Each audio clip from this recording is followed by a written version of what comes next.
Perched atop a sprawling 23-acre private estate overlooking a sweeping bend in the Severn River, just minutes from downtown Annapolis and less than an hour from the nation's capital, lies one of the most distinctive estates on the East Coast. This is the Friary. Well, the house had been built in 1922, so it was a Georgian revival house. A home for, I think the guy was from Baltimore. He was an armaments dealer in World War I. In the 1940s, I think it was, the Catholic Church purchased the property and actually converted it to a monastery. Years later, the monks' numbers had dwindled and the house was sold. Over the next 30 years, it remained largely empty until the current owners embarked on a mammoth and complex renovation that brought the estate back to its classic Georgian style, but with a hint of the new owner's contemporary taste and interests. We were fortunate enough to have a great architect, Charles Anthony, to work with, and the person who did the renovations and the new construction was Alex, who is a very, very well-respected, high-quality builder, and also working with Henry Johnson, our designer for the interiors, who I've known and worked with for 35 years. We were able to put a real good team together. One of the things that I enjoyed was having that limitation of the given architecture that the house presented and working with that and bringing whatever we brought to the table was going to be something that would work with what we were given and bring it into the 21st century. When you walk in the entry hall and your sense of the history of the house is immediately apparent. The floors have been preserved. The sense of rich history of a Georgian house is, boom, right there when you walk in the front door. But as you migrate through the rest of the house, there's all these other layers that kind of tell a very rich story.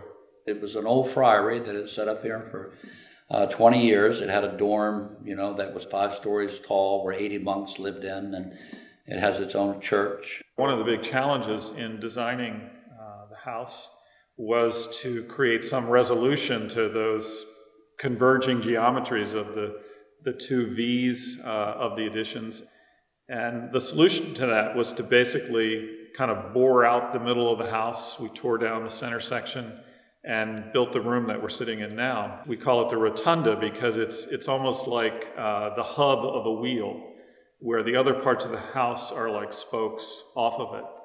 One of the wings now, of course, is a chapel with a spa underneath, and the other wing, we call it our Zen room with 2 see-through windows into the swimming pool and guest bedrooms, and then up on top, the room we're in today.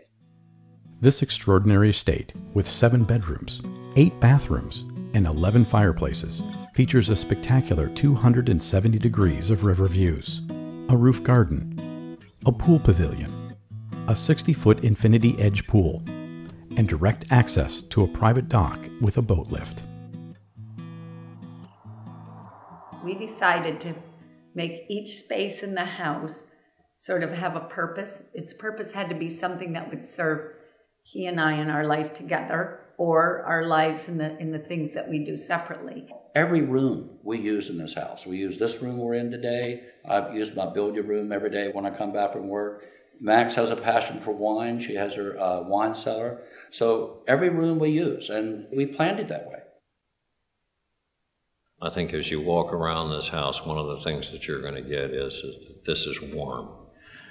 This is comfortable place.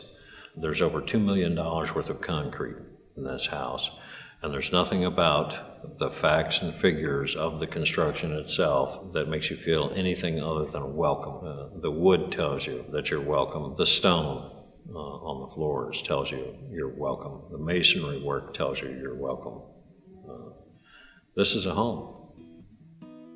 The Friary is an astonishing home, with a unique story that has been forged by the exceptional vision of those who have lived in it. The new owners will be taken by the welcoming and peaceful feeling that permeates throughout the home. And they too will become part of its legend.